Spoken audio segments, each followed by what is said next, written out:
இயேசுவில் அன்புக்குரிய சகோதரர்களே சகோதரிகளே, இதோ நாம் இன்று ஆண்டவருடைய பலிபீடத்தை சுற்றி இருக்கின்றோம். இவ்வாறு தான் 2000 ஆண்டுகளுக்கு முன்பாக நடந்த முதல் பலி உணவு என்று கூறலாம். இயேசு தம் சீடர்களை ஒன்றாக இணைத்து அவர்களோடு சேர்ந்து இந்த உணவை உண்டார். இந்த உணவின் அடையாளமாக, அதன் நினைவாக நாம் அனைவரும் இங்கே ஒன்றாக ஒரே குடும்பமாக இந்த பலிபீடத்தை சுற்றி இருக்கின்றோம். இந்த தவக்காலம் முழுவதும் நாம் இறைவனை பற்றி கொண்டு நம்முடைய மனங்களினுடைய மன மாற்றத்தை நாம் எதிர்நோக்கி பல்வேறு விதமான பக்தி முயற்சிகள், ஜெபங்கள் இவற்றின் வழியாக ஆண்டவரிடம் நெருங்கி வந்திருக்கின்றோம். ஆண்டவர் இன்று நமக்கு இந்த தவக்காலத்தின் ஒரு முத்தாய்ப்பாக, ஒரு மணி மகுடமாக 3 கொடைகளை வாரி வழங்குகின்றார். முதலாக தன்னுடைய உடலை, இரத்தத்தை நமக்கு உண்ண கொடுக்கின்றார், குடிக்க கொடுக்கின்றார். தன்னையே அவர் உடைத்து அவர் தருகின்றார். அதுதான் நற்கருணை. நற்கருணை என்ற ஒரு பெரிய ஒரு கொடை. அதோடு சேர்ந்து இந்த நற்கருணையினுடைய அடையாளத்தை அவர் வாழ்ந்து காண்பிக்கின்றார், செய்து காண்பிக்கின்றார். அதுதான் அன்பு கட்டளை. அன்பு கட்டளையை அவர் தன்னுடைய சீடருடைய பாதங்களை கழுவி அதன் வழியாக நான் உங்களுக்கு காட்டியது போல, நான் உங்களுக்கு போதித்தது போல என்று சொல்லவில்லை, நான் உங்களுக்கு காட்டியது போல நீங்களும் செய்யுங்கள் என்று கூறி இந்த அன்பு கட்டளை தருகின்றார், பாதங்களை கழுவுகின்றார். ஆகவே நாம் உடைப்படுகின்ற இயேசுவை பார்க்கின்றோம். அதே நேரத்திலே குனிந்து சேவை செய்யக்கூடிய இயேசுவை பார்க்கின்றோம். எல்லாவற்றுக்கும் மேலாக தன்னுடைய மரணம் அருகில் இருக்கின்றது, இனிமேல் உடல் அளவிலே நம்மோடு இருக்க போவதில்லை என்று அறிந்த இயேசு அந்த நற்கருணையின் வழியாக நம்மோடு எப்பொழுதும் வாழப்போகின்றார். இந்த நற்கருணை என்ற உணவு நம்மை ஒரு குடும்பமாக மாற்ற வேண்டும். நாம் அனைவரும் ஒரு குடும்பமாக தந்தையிடம் நாம் தந்தையை நோக்கி பயணிக்க வேண்டும் என்று இயேசு விரும்பினார். தந்தையை நோக்கி நாம் பயணிக்க வேண்டும் என்ற ஒரு நோக்கத்திலே நம்மை ஒரு குடும்பமாக இணைத்த கடவுள் நமக்கென்று அவர் சார்பாக தலைவர்களை கொடுத்திருக்கின்றார். அவர்கள்தான் குருக்கள். ஆகவே இன்று இயேசு குருத்துவத்தை ஏற்படுத்திய நாள். ஆகவே இந்த 3 விழாக்களை நாம் ஒன்றாக இணைத்து மகிழ்ச்சியாக கொண்டாடுகின்றோம், பெருமிதத்தோடு கொண்டாடுகின்றோம், நன்றியோடு கொண்டாடுகின்றோம். மிக குறிப்பாக குருக்கள் அந்த உடைப்பட்ட இயேசுவின் சாட்சிகளாக குனிந்து தாழ்ச்சியோடு இந்த இறை குடும்பத்துக்கு சேவை செய்து எல்லோரையும் இறை பதம் சேர்க்கக்கூடிய கருவிகளாக மாற வேண்டும் என்று இயேசு விரும்புகின்றார். ஆகவே நாம் இன்று நம்முடைய குருக்களுக்காக நாம் சிறப்பாக ஜெபிப்போம். இங்கே இருக்கக்கூடிய அனைத்து குருக்கள், நம் பங்கில் உள்ள அனைத்து குருக்கள், உலகில் உள்ள அனைத்து குருக்கள் அனைவருக்காகவும் நாம் இறைவனுக்கு நன்றி கூறி நம்முடைய கரங்களை தட்டி நம்முடைய பாராட்டியும் மகிழ்ச்சியும் நாம் தெரிவித்துக் கொள்கின்றோம். அன்புக்குரியவர்களே, இயேசு கொடுக்கின்ற உன்னத கொடை இந்த நற்கருணை. நம் பங்கிலே ஒருவர் என்னை சந்திக்க வந்த போது கூறினார், அவர் ஒரு பிற மதத்தை சார்ந்தவர். இப்போது அவருக்கு வயது 60க்கு மேலே இருக்கு. அவர் பேசிக்கொண்டிருந்தார். நான் நினைத்தேன் அவர் பாரம்பரிய கிறிஸ்துவர் என்று. அவருடைய நடை உடை பாவனைகளை வைத்தார். பிறகு கூறினார், நான் ஒரு இந்து குடும்பத்திலே பிறந்தவன், சென்னையிலே வளர்ந்தேன். நான் சிறு வயது அந்த எல்கேஜி முதல் 5ஆம் வகுப்பு வரை ஒரு பெண்டகாஸ்ட் பள்ளியிலே படித்தேன். அப்பொழுது இயேசுவை பற்றி நான் தெரிந்து கொண்டேன். பொதுவாக பெந்தகோஸ்து பள்ளிகளிலே அதை பற்றி அதிகமாக பேசுவார்கள். சிறிது ஆர்வம் வந்தது. ஆனால் ஆழமாக வரவில்லை. பிறகு நான் 6ஆம் வகுப்பு முதல் 10ஆம் வகுப்பு வரை ஒரு ப்ராட்டஸ்டன்ட் ஸ்கூல் CSI பள்ளியிலே படித்தேன். அங்கே நிறைய போட்டிகள், விவிலிய போட்டிகள், மற்ற விவிலிய நிகழ்ச்சிகள் எல்லாவற்றையும் நான் கலந்து கொண்டேன். நான் தான் ஃபர்ஸ்ட் ப்ரைஸ் வாங்குவேன். ஆனால் எல்லாவற்றையும் படித்து தெரிந்து கொண்டு ஒரு போட்டிக்காக நான் எல்லாவற்றிலும் பங்கு பெற்றேன். பிறகு நான் அங்கிருந்து சென்ட் டாமினிக் ஸ்கூல் பரங்கிமலை அங்கே சென்றேன். அங்கு சென்று படித்த போது அங்கே கன்னியர்கள் FMM சிஸ்டர்ஸ் அவர்கள் அந்த பள்ளியை நடத்தி கொண்டு வந்தார்கள். இந்த மேல்நிலை பள்ளியை படிக்கின்ற போது ஒவ்வொரு நாளும் இந்த பிரேக் டைமில் இந்த சிஸ்டர்ஸ், அங்கே கான்வென்ட்ல இருக்கக்கூடிய சிஸ்டர்ஸ் நற்கருணை ஆராதனை வைத்து ஜெபித்துக் கொண்டிருப்பார்கள். திடீரென்று நான் அந்த நற்கருணை ஆராதனை பிரேக் டைம் அப்படி போனப்போ நானும் ஒரு சில பெண் கிளாஸ்மேட்ஸ் போனப்போ அதனால் நாங்கள் கவரப்பட்டோம். இதனால் ஒவ்வொரு நாளும் நான் செல்ல ஆரம்பித்தேன். ஒவ்வொரு நாளும் பிரேக்கு போகாமல் என்னுடைய தேவைகளை பூர்த்தி செய்து கொள்ளாமல் அந்த 15 நிமிடத்தை நான் இந்த நற்கருணை, அந்த நற்கருணை என்னவோ அப்படி ஈர்த்தது. என்னால் எதையும் செய்ய முடியாது. அந்த பிரேக் உடனடியாக நான் எங்கே போக வேண்டும்? அந்த சாப்பிள் இருக்கக்கூடிய விண்டோஸ், கோயிலில் போக முடியாது. அந்த விண்டோஸ்லேருந்து நான் ஒரு சிலர் அந்த நற்கருணை ஆண்டவரை ஆராதிப்போம். அதுதான் என்னுடைய மனமாற்றத்தினுடைய முதல் படி. விவிலியம் என்னை மாற்றவில்லை, இறைவார்த்தை கட்டாயம் மாற்ற வேண்டும். ஆனால் சும்மா போதிப்பது, சும்மா எழுதுவது, போட்டிகளிலே கலந்து கொள்வது அதுவெல்லாம் எனக்கு மாற்றத்தை தரவில்லை. அந்த நற்கருணையில் இருந்த ஆண்டவர் என்னை தொட்டார். நான் உடனடியாக நான் ஒரு கத்தோலிக்க கிறிஸ்துவராக மாறினேன் என்று அவர் கூறினார். அவர் இங்கே அமர்ந்திருக்கின்றார், திருமதி கலைவாணி. ஓகே, அன்புக்குரியவர்களே, நற்கருணைக்கு அத்தகைய ஒரு உயிருள்ள வல்லமை இருக்கின்றது. நற்கருணை என்பது ஏதோ ஒரு அடையாளம் அல்ல, ஒரு பொருள் அல்ல, மாறாக உயிருள்ள ஆண்டவர் அங்கே இருக்கின்றார்.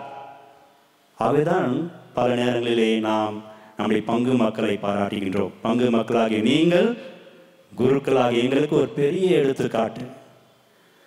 நான் அடிக்கடி அந்த நற்கருணை ஆலோசனை போது அங்கே எப்பொழுதும் மக்கள் இருப்பார்கள். அது என்னுடைய அறையிலே நான் அங்கே அந்த CCTV கேமரா நற்கருணை ஆலோசனை ஒரு 15 பேர் 20 பேர் எப்பொழுதும் தொடர்ச்சியாக காலை 5:30 மணி முதல் இரவு பல நேரங்களில் 10 மணி வரை உங்களில் பலர் அங்கு அமர்ந்து ஜெபிப்பதை, முழந்தால் படிட்டு ஜெபிப்பதை, ஒரு சிலர் படுத்து கொண்டு ஜெபிப்பதை எல்லாம் பார்க்க முடிகிறது. இது உங்களுடைய உண்மையான உயிருள்ள அந்த நற்கருணை ஆண்டவர் மீது இருக்கக்கூடிய விசுவாசத்தை புலப்படுத்துகிறது. அன்புக்குரியவர்களே, நற்கருணையில் இருக்கக்கூடிய ஆண்டவர் தான் நம்மை வழி நடத்துகின்றார். அங்கே சிலுவையில் மரித்த அதே இயேசு, சிலுவையில் தன்னுடைய மரணத்தால் நம்மை மீட்டெடுத்த அதே இயேசு நற்கருணையிலே உயிரோடு உயிர்ப்பிக்கும் ஆண்டவராக, உயிர் தரும் கடவுளாக நம்ம இருக்கின்றார்.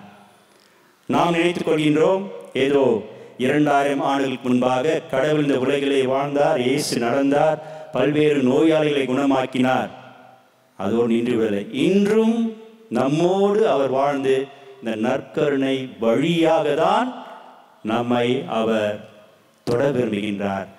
நற்கருணை வழியாக தான் நம்மை குணப்படுத்த விரும்புகின்றார். நற்கருணை வழியாக தான் நம்மோடு உறவு கொள்ள விரும்புகின்றார். ஆகவேதான் நாம் இந்த நற்கருணை இல்லாத ஒரு திருச்சபை திரு அவை அல்ல. நற்கருணை இல்லாத ஒரு கிறிஸ்துவ வாழ்வு ஒரு வெற்றான வாழ்வு. பெனி, உங்களுக்கு தெரியும், அந்த புராட்டஸ்டன்ட் பிரீச்சர் பெனி ஹின் என்பவர் ஒரு பெரிய புராட்டஸ்டன்ட் பிரீச்சர். உலகம் முழுவதும் சென்று இயேசுவை பற்றி அறிவிக்கின்றார். நிறைய குணமளிக்கும் நற்செய்தி கூட்டங்கள். ஆனால் அவர் சமீபத்திலே வெளியிட்ட ஒரு வீடியோவிலே அவர் இந்த கருத்தை மிக தெளிவாக கூறுகின்றார். தன்னுடைய அந்த கூட்டத்தை பார்த்து, நீங்கள் இங்கே பெரிய கூட்டமாக இருக்கின்றீர்கள், அந்த புராட்டஸ்டன்ட் பெண்டெகாஸ்டல் கூட்டம். ஆனால் அன்புக்குரியவர்களே, கத்தோலிக்க திரு அவையிடம் நம்மிடம் இல்லாத ஒன்று இருக்கின்றது. அதுதான் நற்கருணை. அந்த நற்கருணை தான், நற்கருணையின் வழியாக நடைபெறுகின்ற குணமளித்தல் இத்தகைய ஜெப கூட்டங்களின் வழியாக நடக்கூடிய குணமளித்தலை விட எக்கச்சக்கம் என்று கூறுவார்.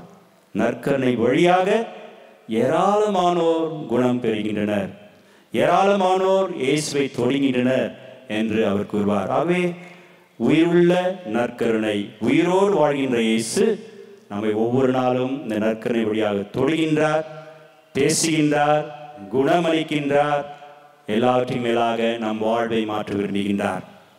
ஃபுல்டன் ஷீன் இப்போது அவர் ஒரு புனித நிலையில் இருக்கின்றார். ஒரு பெரிய ஆயர், பேராயர். அமெரிக்கா முழுவதும் அவருக்கு ஏராளமான ரசிகர்கள் இருந்தார்கள். காரணம், அவர் டிவியிலே அடிக்கடி பேசுவார், பல்வேறு விதமான கருத்துக்களை அவர் பேசுவார். அவரை கேட்பதற்காக எல்லோரும் அப்படி ஏங்கிக் கொண்டிருப்பார்கள்.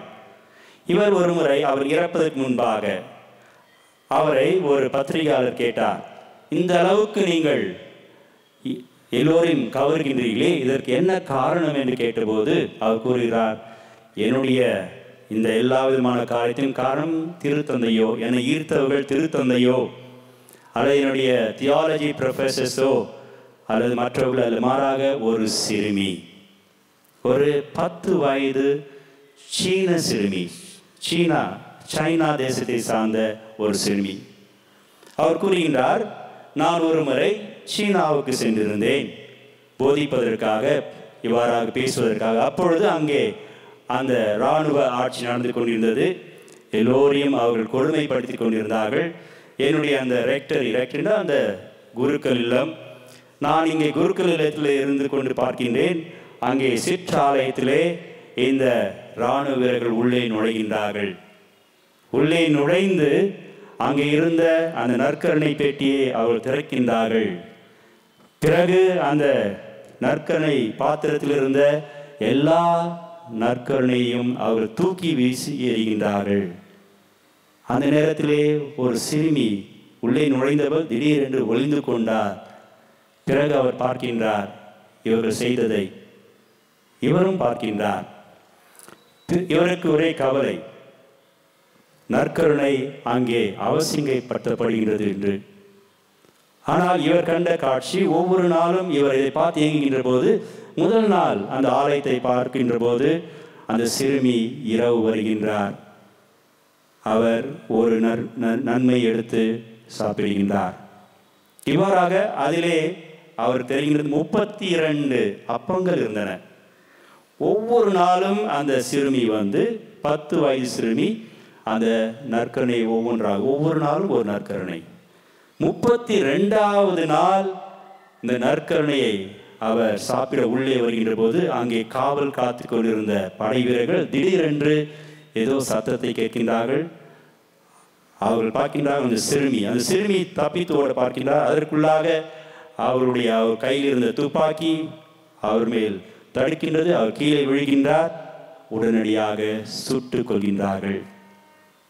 ஆகவேதான் இவர் கூறுகின்றார், அன்றிலிருந்து நான் முடிவு செய்தேன், இனிமேல் நான் ஒவ்வொரு நாளும் 1 மணி நேரம் நற்கருணை முன் முழந்தால் படியிட்டு ஜெபிப்பேன் என்று ஃபுல்டன் ஷீன் ஆயர் உறுதியெடுத்தார். அதை அவர் இறக்கின்ற வரை செய்தார். ஒரு சிறுமியினுடைய அந்த ஆழ்ந்த விசுவாசம் ஒரு குருவானவரை தாக்கியது. அவர் ஒரு பெரிய ஆயராக இருந்தது காரணம் இந்த சிறுமியினுடைய நற்கருணை பக்தி. அன்புக்குரியவர்களே, நற்கருணை என்பது ஏதோ ஒரு விபூதி போலவோ அல்ல ஏதோ ஒரு பக்தி பொருளோ அல்ல. மாறாக இயேசு நம்மோடு உறவு கொள்ள, நம்மோடு சேர்ந்து வாழ, நம்மை அவராக மாற்ற, நாம் அவராக மாற தரக்கூடிய ஒரு புனித உணவு. அதுதான் இன்றைய நாம் முதல் வாசகம் சரி, 2ஆம் வாசகம் சரி, இந்த நற்கருணையை பற்றி தான். இந்த நற்கருணையுடைய ஒரு முன்னடையாளமாக இஸ்ராயல் மக்கள் பாஸ்கா உணவை உண்டார்கள். அந்த பாஸ்கா உணவு அவர்களுக்கு ஒரு விடுதலையின் உணவாக இருந்தது.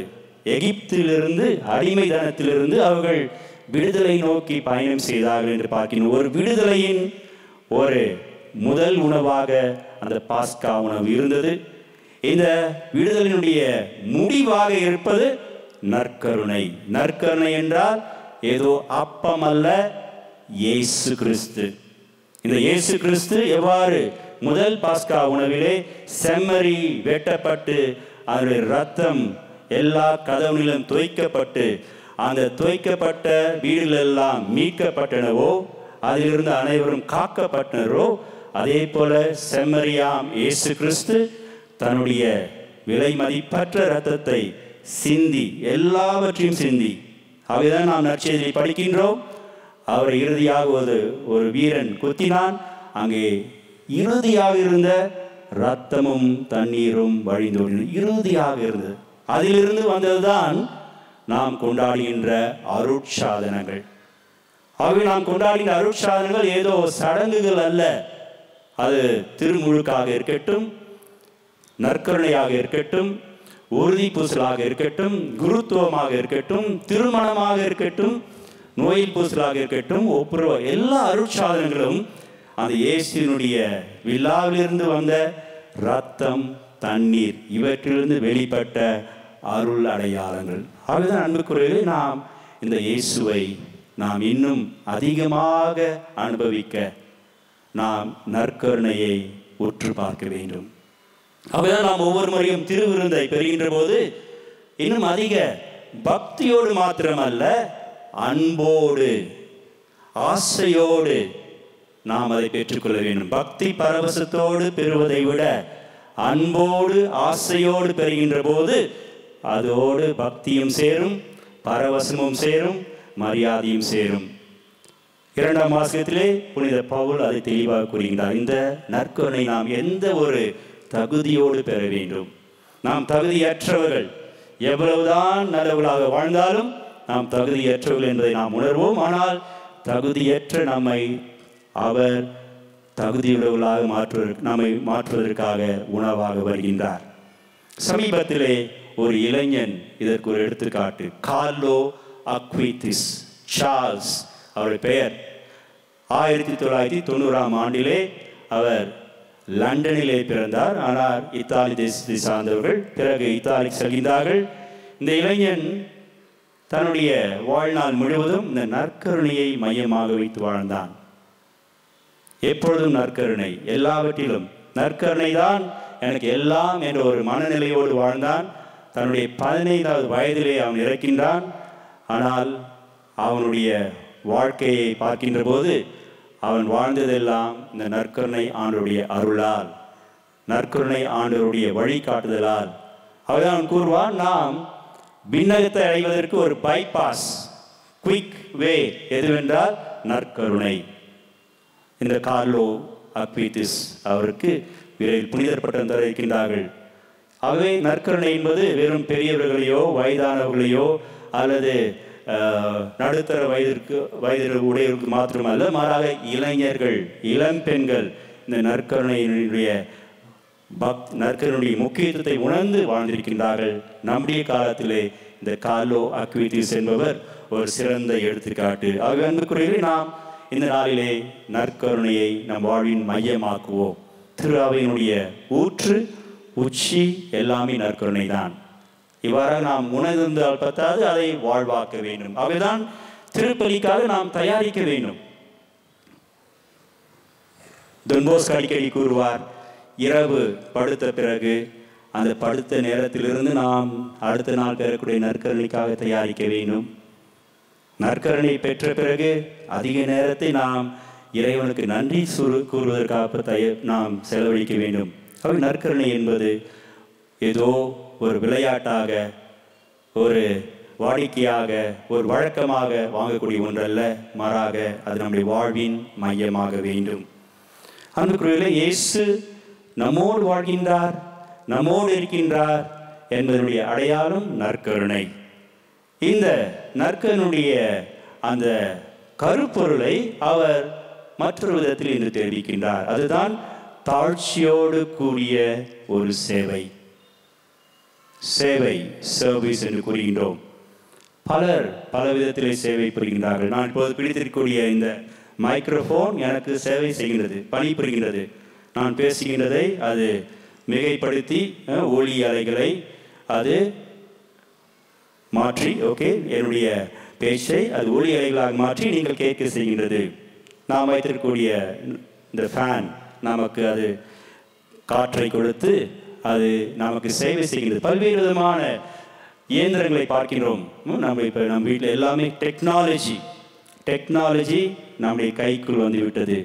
இந்த டெக்னிக்கல் வேர்ல்டில் நிறைய விஷயங்கள் நமக்கு சேவை புரியும். ஆனால் அவை நம்மை பிடித்ததால் சேவை செய்யவில்லை. அது ஒரு இயந்திர ரீதியாக சேவை புரியுது. Mechanical service. நாம் சுவிட்ச் போடுறோம், அது வேலை செய்யுது. ஆன் பண்ணுறோம், வேலை செய்யுது. இது மெக்கானிக்கல் சர்வீஸ். நம்மில் பலர் சேவை செய்கின்றோம் பயத்தின் அடிப்படையிலே. பணியாளர்கள் பயத்தின் அடிப்படையிலே சேவை செய்வார்கள். பெரியவர்களுக்கு, முதலாளிகளுக்கு. மாணவர்கள் பயத்தின் அடிப்படையிலே டீச்சர்ஸ்க்கு, பெரியவர்களுக்கு சேவை செய்வார்கள். இது பயத்தின் அடிப்படையில், அது சேவை அல்ல. சேவை ஆனால் பயத்தின் அடிப்படையிலே. மற்றும் ஒரு சிலர் எதையாவது தேடி நாடி சேவை செய்வார்கள். ரிவார்ட், எனக்கு என்ன கிடைக்கும், ஆதாயத்துக்காக சேவை செய்வார்கள். நாம் அரசியல் ரீதியாக பார்க்கின்றோம். எப்படி எனக்கு என்ன கிடைக்கும், நான் என்ன பெறுவேன் என்று சேவை செய்கிறார்கள். இது எதையோ தேடி பிரதிபலனை எதிர்பார்த்து செய்கின்ற ஒரு சேவை. ஆனால் இயேசு செய்கின்ற சேவை, இயேசு குறிப்பிடுகின்ற அந்த பணிவாழ்வு நம்மையே பணியாளர்களாக மாற்றி ஒன்றையும் எதிர்பார்க்காமல் செய்யக்கூடிய ஒரு சேவை. இந்த நற்கருணையை நாம் ஒவ்வொரு நாளும் அன்போடும் ஆசையோடும் பெற்றுக்கொள்கின்ற போது அது நம்மை எதற்கு இட்டு செல்லும் என்றால், இத்தகைய ஒரு சேவை வாழ்வுக்கு இட்டு செல்லும். இயந்திர ரீதியாக அல்ல, பயத்தின் அடிப்படையில் அல்ல, பிரதிபலனை எதிர்பார்த்து அல்ல, மாறாக நான் என்னையே இழக்க வேண்டும். எவ்வாறு இயேசு உடைப்பட்டு தன்னையே தருகின்றாரோ அதே போல நான் என்னையே தர வேண்டும் என்ற அந்த சேவகனுக்குரிய மனப்பான்மையோடு நாம் சேவை செய்வோம். நம்முடைய குடும்பங்களிலே, நம்முடைய தொழிலகத்திலே, நம்முடைய பங்குகளிலே, அன்பியங்களிலே நாம் அவ்வாறு சேவை செய்வோம். பலர் அவ்வாறு இருக்கின்றார்கள். எனக்கு தெரியும் ஒருவர், பங்கிராஸ் என்பவர், கடந்த வாரம் இறந்து விட்டார். நான் இருந்த பழைய பங்கிலே. அவருக்கு வயது 86. அவருடைய துணைவியார் ஒரு 30 ஆண்டுகளுக்கு முன்பாக தன்னுடைய கால்களுடைய இயக்கத்தை அவர் இழந்து விட்டார். படுக்கையிலேயே இருப்பார். அவருக்கு 3 ஆண்கள் 2 பெண்கள் யார் இருந்தாலும் சரி. ஆனால் அந்த 30 ஆண்டுகளாக இந்த பங்கிராஸ் தான் தன்னுடைய மனைவியை கவனித்துக் கொள்வார். அவரை குளிப்பாட்டுவது, அவருக்கு உணவு கொடுப்பது, அவருக்கு எல்லாம் 30 ஆண்டுகளாக சேவை செய்கின்றார். பணத்துக்காக அல்ல, பயத்தினால் அல்ல, இயந்திர ரீதியாக அல்ல, மாறாக தன்னையே ஒரு பணியாளனாக மாற்றி சேவை செய்கின்றார். நம்முடைய பங்கிலே ஒரு இருக்கின்றார்கள். வெயின்ஸ் என்பவர், doctor Wayne Jones, not doctor Wayne Jones. அவருடைய மகள் 33 வயது, படுத்த படுக்கையாக இருக்கின்றார்கள். அவரும் அவருடைய துணைவியாரும் அந்த சிறுமியை எப்படி கண்காணித்துக் கொள்கிறார்கள் என்றால், ஒரு 100 பிள்ளைகளை கூட பெற்றிருந்தால் கூட அப்படி கவனித்துக் கொள்ள மாட்டார்கள். அந்த அளவுக்கு ஒரு 100 பிள்ளைகளை கவனித்துக் கொள்ளக்கூடிய அந்த அன்பையும் கவனிப்பையும் அந்த ஒரு குழந்தைக்கு முழுமையாக தருகின்றார்கள். எந்த ஒரு சலிப்பும் இல்லாமல், எந்த ஒரு வெறுப்பும் இல்லாமல், எந்த ஒரு முக சுழியலும் இல்லாமல் முழுமையாக செய்கிறார்கள். இவ்வாறு நாம் சொல்லிக்கொண்டே போகலாம். நம் பங்கிலே ஒரு பெண்மணி இந்து மதத்தில் இருந்தார். அவர் கிறிஸ்து மதத்துக்கு வருகின்றார். கிறிஸ்து மதத்துக்கு வந்த பிறகு அவருக்கு திருமணம் நடக்கின்றது. திருமணத்துக்காக கிறிஸ்தவராக மாறுகின்றார். இவர் திருமணமாகி கருதரிக்கின்ற போது 3-4 மாதங்களிலே 3வது மாதத்திலே டாக்டர்கிட்ட போகிறப்ப டாக்டர் சொல்கிறாங்க, உங்களுடைய குழந்தை ஒரு சரியில்லாத குழந்தையாக இருக்கின்றது, உண்மையான வளர்ச்சி இல்லாத ஒரு குழந்தையாக இருக்கின்றது என்று கூறுகின்றார்கள். அவருடைய பெற்றோர் இந்து மதத்தை சார்ந்தவர்கள். அந்த குழந்தையை நீ கருக்கலைப்பு செய்துவிடு, அபார்ஷன் செய்துவிடு. கணவர், நீ அபார்ஷன் செய்துவிடு, எல்லோரும் சேர்ந்து நீ அபார்ஷன் செய்துவிடு என்று கூறுகின்றார்கள். ஆனால் இந்த பெண்மணி கூறுகின்றார், இந்த குழந்தை எப்படி பிறந்தாலும் நான் அந்த குழந்தையை என்னுடைய வாழ்வின் இறுதி வரை என்னுடைய அன்பு குழந்தையாக, கடவுளின் குழந்தையாக நான் வளர்ப்பேன், நான் பேணி காப்பேன். கடவுள் இந்த குழந்தை எனக்கு எப்படி கொடுத்தாலும் பரவாயில்லை, ஆனால் நான் ஒருபோதும் கருக்கலைப்பு செய்ய மாட்டேன். இந்து மதத்திலிருந்து கிறிஸ்து மதத்துக்கு வந்த அந்த பெண்மணி, சமீபத்திலே அவர் குழந்தை பிறந்தது. அந்த குழந்தை மிகவும் நல்ல ஒரு குழந்தையாக இப்பொழுது இருக்கின்றது. அவர் ஒரு நாள் வந்து நமக்கு சாட்சி கூறுவார். டாக்டர்ஸ் கூறினார்கள், அது உண்மைதான். ஆனால் அவளுடைய விசுவாசம், சேவை, நான் எந்த ஒரு இதுவும் எதிர்பார்க்காமல், இது எனக்கு கடவுள் தரக்கூடிய ஒரு குழந்தை, இது கடவுளுடைய குழந்தை, ஆகவே நான் இந்த மருத்துவருடைய சொல்லுக்கோ என்னுடைய உற்றார்களுடைய சொல்லுக்கோ நான் கீழ்ப்படிய மாட்டேன். இந்த குழந்தையை நான் எந்த நிலையில் இருந்தாலும் பெற்றெடுத்து வளர்ப்பேன் என்று கூறியதால் அவருக்கு கிடைத்த பரிசு மிகவும் நார்மலான ஒரு குழந்தை. அன்புக்குறையிலே இது போல நாம் சொல்லிக்கொண்டே போகலாம். அவை நற்கருணையிலே நாம் இயேசுவை ஆசையோடும் அன்போடும் பெற்று மகிழ்கின்ற போது அதிலிருந்து பிறக்கக்கூடியதான் இந்த தாழ்ச்சியோடு கூடிய ஒரு பணி வாழ்வு. இயேசு அதைதான் செய்கின்றார். அதை நாம் அடையாளமாக இப்போ செய்ய இருக்கின்றோம். 12 நபர்களை நாம் அவர்களுக்கு நம்முடைய அன்பை காண்பிக்க இருக்கின்றோம், நம்முடைய மரியாதையை காண்பிக்க இருக்கின்றோம். அன்புக்குரியவர்களே, இயேசுனுடைய அந்த நற்கருணை என்ற அந்த திருவிருந்து, அந்த நற்கருணையால் இருக்கக்கூடிய அவருடைய பிரசன்னம், அதே போல அந்த நற்கருணையில் வரக்கூடிய சேவை மனப்பான்மை தொடர்ந்து இருக்க வேண்டும். ஏனென்றால் இயேசு கூறினார், உலகம் முடியும் வரை நான் உங்களோடு இருப்பேன், இது என் உடல், இதை நீங்கள் ஒவ்வொரு நாளும் என் நினைவாக கூறுங்கள் என்று. ஒவ்வொரு நாளும். அப்படி என்றால் அவரை பின்தொடர்ந்து செய்வதற்கு ஆட்கள் தேவை. இந்த நற்கருணையை நிறைவேற்ற ஆட்கள் தேவை. இந்த நற்கருணையின் பயனான சேவை வாழ்வினால் வரக்கூடிய குடும்பத்தை வழிநடத்த ஆட்கள் தேவை. ஆகவேதான் அவர் குருத்துவத்தை ஏற்படுத்தினார். ஆகவே இன்று நாம் கொண்டாடுகின்ற 3வது முக்கிய விழா இந்த குருத்துவ விழா.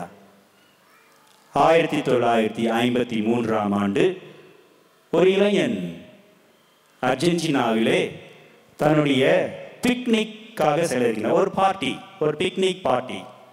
அவருடைய கேர்ள் ஃப்ரெண்ட் மற்ற ஃப்ரெண்ட்ஸ்லாம் வந்து ரயில்வே ஸ்டேஷனில் காத்து கொண்டு இருக்கின்றார்கள். அவன் இளைஞன் மிகவும் ஆர்வத்தோடு துடிப்போடு அவன் தன்னுடைய பேக்கெல்லாம் எடுத்துக்கிட்டு அதில் துணியெல்லாம் வைத்துக்கொண்டு தேவையான எல்லாவற்றையும் எடுத்துக்கொண்டு 3 நாள் பயணமாக நல்ல ஒரு பார்ட்டி, நல்ல ஒரு பிக்னிக் செல்ல வேண்டும் என்று அவன் முனைப்போடு செல்கின்ற வழியிலே ஒரு ஆலயத்தை பார்க்கின்றான். அது புனித மத்தேயு ஆலயம். மத்தேயுடைய திருவிழா அன்று செப்டம்பர் 21. இவனுள் ஏதோ ஒன்று சொல்கின்றது, நான் இந்த பிக்னிக் செல்வதற்கு முன்னாடி ஒரு சின்ன ஒரு பாவ சங்கீதம் செய்யணும் என்று அவன் விரும்புகின்றான். ஆகவே அவன் அந்த ஆலயத்தில் செல்கின்றான். அவனுக்கு ஏற்றாற் போல அங்கே ஒரு குரு காத்து கொண்டிருக்கின்றார். அந்த குருவிடம் சென்று அவருடைய பாவ அறிக்கையை அவர் வெளியிடுகின்றார். குருவானவர் இரக்கத்தோடு அந்த இளைஞனை மன்னிக்கின்றார், இளைஞனோடு பேசுகின்றார். அந்த பாவ சங்கீதனம் இந்த இளைஞனை தொட்டது. அன்று அவன் முடிவெடுக்கின்றான். பல்வேறு கனவுகளோடு இருந்த அந்த இளைஞன், நான் ஒரு குருவானவராக போகின்றேன் என்று கூறி அவன் அந்த பிக்னிக்கும் போகவில்லை, அந்த பார்ட்டிக்கும் போகவில்லை. அவன் வீடு திரும்புகின்றான். பெற்றோரும் சொல்லி பிறகு சேசு சபையில் சேர்கிறார். பிறகு ஒரு குருவாக மாறுகிறார். பிறகு ஒரு ப்ரொவின்ஷியலாக மாறுகிறார். பிறகு ஒரு பேராயராக மாறுகின்றார். இன்று அவர் நம்முடைய திருத்தந்தையாக இருக்கின்றார், போப் பிரான்சிஸ். அன்புக்குரியவர்களே, ஏன் இதை கூறுகின்றால் அவர் கூறுவார், குருத்துவம் என்பது ஏதோ என்னுடைய தகுதியின் அடிப்படையில் வரக்கூடிய ஒன்று அல்ல, என்னுடைய பின்னணியின் அடிப்படையில் வரக்கூடிய ஒன்று அல்ல, மாறாக கடவுளுடைய இரக்கத்தால் தரப்படக்கூடிய ஒரு கொடை. அவைதான் உங்கள் முன் இருக்கக்கூடிய குருக்கள் தகுதியானவர்கள், மேன்மையானவர்கள், படித்தவர்கள், பெரிய பின்னணி, அந்த விதத்தில் பார்க்காமல் இறைவனுடைய பேர் இரக்கத்தால் நமக்கு கொடுக்கப்பட்ட கொடை என்ற ஒரு எண்ணத்தோடு ஒவ்வொரு குருவையும் பார்க்க வேண்டும். ஒவ்வொரு குருவும் அவ்வாறு தான் இருக்கின்றார்கள். ஒவ்வொரு குருவும் தகுதியின் அடிப்படையிலோ, படிப்பின் அடிப்படையிலோ, பதவியின் அடிப்படையிலோ அவர்கள் நமக்கு குருவானவர்கள் அல்ல. மாறாக இறைவனுடைய பேர் இரக்கத்தின் அடிப்படையிலே அவர்கள் நமக்கு குருவாக கொடுக்கப்பட்டிருக்கிறார்கள். அப்படி என்றால் நாம் என்ன செய்ய வேண்டும்? இந்த குருத்துவத்தை நாம் பேணி பாதுகாக்க வேண்டும். ஏனென்றால் கூறியது போல நற்கருணை இல்லாமல் திரு அவை இல்லை. நற்கருணை இல்லாமல் திரு அவை இருக்க முடியாது. குருக்கள் இல்லாமல் நற்கருணை இருக்க முடியாது. அப்படி என்றால் குருக்கள் இல்லை என்றால் திரு அவையும் இல்லை. அவைதான் இறைவன் அவருடைய பேர் இரக்கத்தால் எப்படிப்பட்ட சூழல் இருந்தாலும், எவ்வளவு பிரச்சனைகள் இருந்தாலும், எப்படிப்பட்ட விதமான ஒரு கலாச்சார சீரழிவு இருந்தாலும் குருக்களை கொடுத்து கொண்டே இருக்கின்றார். அவை நாம் நம்முடைய குருக்களுக்காக நன்றி கூற வேண்டும். நம்முடைய குருக்களை நாம் போற்றி பாதுகாக்க வேண்டும். நம்முடைய குருக்களுக்காக நாம் ஜெபிக்க வேண்டும். ஏனென்றால் ஒவ்வொரு குருவும் இறைவன் கொடுத்த ஒரு கொடை. அது நாம் இந்த நாளிலே 4 விஷயங்களை மனதில் வைத்துக் கொள்ள வேண்டும். இந்த குருக்களை, ஒன்று, give your love to your priest. உங்களுடைய அன்பை நம்முடைய குருக்களுக்கு நீங்கள் கொடுக்க வேண்டும். ஒவ்வொரு குருவும் உங்களுடைய குடும்பத்தில் பிறவாத ஒரு உறுப்பினர், இறைவன் கொடுத்த ஒரு உறுப்பினர் என்பதை எல்லோரும் ஏற்றுக்கொள்ள வேண்டும். அது எந்த குருவாக இருந்தாலும் சரி, இந்த குருவாக இருந்தாலும் சரி, மற்ற குருக்களாக இருந்தாலும் சரி, வருகின்ற குருக்களாக இருந்தாலும், ஒவ்வொரு குருவும் இறைவனுடைய இரக்கத்தால் எனக்கு கிடைக்கப்பெற்ற ஒரு கொடை. ஆகவே நான் குருக்களை என்னுடைய குடும்பத்தில் ஒரு உறுப்பினராக ஏற்றுக்கொள்வேன் என்று நான் முடிவெடுக்க வேண்டும். இரண்டாவது, இந்த குருக்களுக்கு நம்முடைய அன்பான ஊக்கத்தை தர வேண்டும். ஃப்ளாட்டரி அல்ல. ஃப்ளாட்டரி என்றால் எனக்கு என்ன கிடைக்கும், ஃபாதர் எப்படி பேசினா அப்படி அல்ல. உண்மையான ஊக்கத்தை, உண்மையான உற்சாகத்தை நம்முடைய குருக்களுக்கு தர கற்றுக்கொள்ள வேண்டும். மூன்றாவது, முக்கியமாக நாம் நம்முடைய குருக்களுக்காக ஜெபிக்க வேண்டும். ஒவ்வொரு நாளும் ஜெபிக்க வேண்டும். பங்கில் இருக்கிற குருக்களுக்காக மாத்திரமல்ல, உலகில் உள்ள அனைத்து குருக்களுக்காக. ஏனென்றால் சாத்தான் கர்ஜிக்கும் சிங்கத்தை போல யாரை விழுங்கலாம் என காத்து கொண்டிருக்கின்றது. ஆனால் எப்படி குருக்களை விழுங்கலாம்? ஒரு குருவை பிடித்து விட்டால் பல்லாயிரக்கணக்கான ஆன்மாக்களை பிடிப்பதற்கு சமம். ஆகவே நாம் ஒவ்வொரு நாளும் நம்முடைய குருக்களுக்காக ஜெபிக்க வேண்டும். முக்கியமாக we must pray for the priests who are slandered. Slandered அர்த்தம்னா பல குருக்களை நாம் வீணாக பழி சுமத்துகின்றோம். வீணாக பழி சுமத்தப்படுகின்ற குருக்களுக்காக அதிகமாக ஜெபிக்க வேண்டும். நம் வாய்க்கு வந்த போல் பேசுவது, எல்லாம் தெரிந்தாற் போல சொல்வது, அதுவெல்லாம் தவிர்க்க வேண்டும். ஆகவே நாம் குருக்களுக்காக ஜெபிக்கிறோம் என்றால் பல குருக்கள் வீணான பழிக்கு ஆளாகின்றார்கள். நமக்கு தெரியும் ஸ்டான் சுவாமி அடிகளார் எவ்வாறு வீணான பழிக்கு ஆளாகி தன்னுடைய உயிரை கடந்த ஆண்டு இழந்தார் என்று. ஆகவே நாம் வீணாக பழி சுமத்தப்படுகின்ற குருக்களுக்காக ஜெபிக்கின்ற போது வீணாக பழி சுமத்துவதை நிறுத்த வேண்டும். இரண்டாவது, இது முக்கியம், we must pray for the sinful priests. sinful பாவமுள்ள குருக்களுக்காக ஜெபிக்க வேண்டும். நான் கூறியது போல சாத்தான் குருக்களையும் தாக்குகின்றது. ஆகவே ஒரு சில குருக்கள் தவறுகின்ற போது அவருடைய தவறுக்காக, அவருடைய தவறுகளை பார்த்து நாம் மகிழ்ச்சி கொள்ளாமல் எவ்வாறு வீழ்ச்சியுற்ற குருக்களுக்காக நாம் ஜெபிக்க முடியும். ஆகவே the slandered priests and the sinful priests, வீண் பழி சுமத்தப்படுகின்ற குருக்களுக்காகவும் பாவ வழியிலே சாத்தான் இழுத்து செல்லக்கூடிய குருக்களுக்காகவும் நாம் அதிகமாக ஜெபிக்க வேண்டும். நான்காவது முக்கியமானது, நம்முடைய குருக்களுக்கு, நம்முடைய ஞான மேய்ப்பர்களுக்கு திரு அவை கட்டளை கூறுவது போல நம்மாலான எல்லா உதவியும் செய்ய வேண்டும். ஐந்தாவது முக்கியமானது, இதுதான் உங்கள் கையில் இருக்கின்றது. உங்கள் குடும்பங்களிலிருந்து உங்களுடைய பிள்ளைகளை நீங்கள் குருக்களாக அனுப்ப வேண்டும். இப்பொழுது திரு அவை கூறுகின்றது. நான் இப்போ திருமண வகுப்புக்காக வருகிறவங்களும் நான் கேட்பேன், எத்தனை குழந்தைகளை பெற போகிறீங்க? ஒரு சிலர் சொல்லுவாங்க 1 அது 2. நான் இப்போ மினிமம் 3, மினிமம் 3, குறைந்தபட்சம் 3. நீங்கள் சொல்லப்பா உங்களுக்கு கவலை இல்லை, நீங்களா பார்த்துட்டு போறீங்க. ஏனென்றால் குழந்தைகள் கடவுள் தரக்கூடிய பெரிய கொடை. இந்த குழந்தைகள், ஒரு குழந்தை இருக்கின்ற போது அது ஒரு தாந்தோங்கி தனமாக வளரும், தனித்தீவாக வளரும். 2 குழந்தைகள் இருக்கின்ற போது போட்டியாளர்களாக வளர்வார்கள். 3 குழந்தைகள் இருக்கின்ற போது அவர்களில் இருக்கக்கூடிய ஒரு நல்ல ஒரு ஒருங்கிணைப்பு அவர்களை ஆரோக்கியமாக வளரும். ஒன்று வீட்டுக்கு, ஒன்று நாட்டுக்கு, ஒன்று மற்றொன்று திரு அவைக்கு. ஆகவே நாம் இந்த குருக்கள் வானத்திலிருந்து குதிக்க மாட்டார்கள். மாறாக நம்ம குடும்பங்களிலிருந்து வர வேண்டும் என்றால் நாம் கட்டாயம் குழந்தைகளை பெற்றெடுக்க வேண்டும். திரு அவை அதை விரும்புகின்றது. நம்முடைய குடும்பங்களிலிருந்து குருக்களை நாம் திரு அவைக்கு அனுப்ப வேண்டும். அன்புக்குரியவர்களே, இன்று 3 நிகழ்வுகள், முக்கியமான காரியங்கள். இது நம்முடைய கிறிஸ்தவ வாழ்வின் மையம் என்பதால் இவ்வளவு விளக்கமாக உங்களோடு பேச வேண்டிய ஒரு சூழல். நற்கருணையை நம் வாழ்வின் மையமாக்குவோம், அதுதான் மையம்.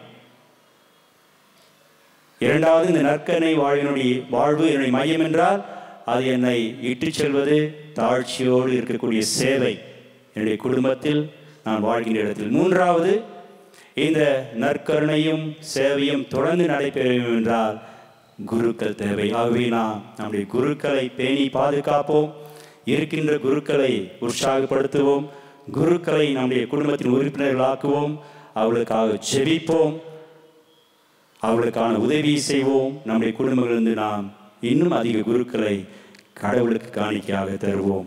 இந்த எல்லா நிகழ்வுகளையும் எல்லா கருத்துக்களையும் நாம் மனதில் ஏற்று இந்த பாஸ்கா மறை நிகழ்வின் முதல் நாளிலே நன்றி பெருக்கோடு நாம் தொடர்ந்து இத்திருப்பலியிலே பங்கெடுப்போம். இறைவன் என்றென்றும் வாழ்த்த பெறுவாராக. ஆமேன்.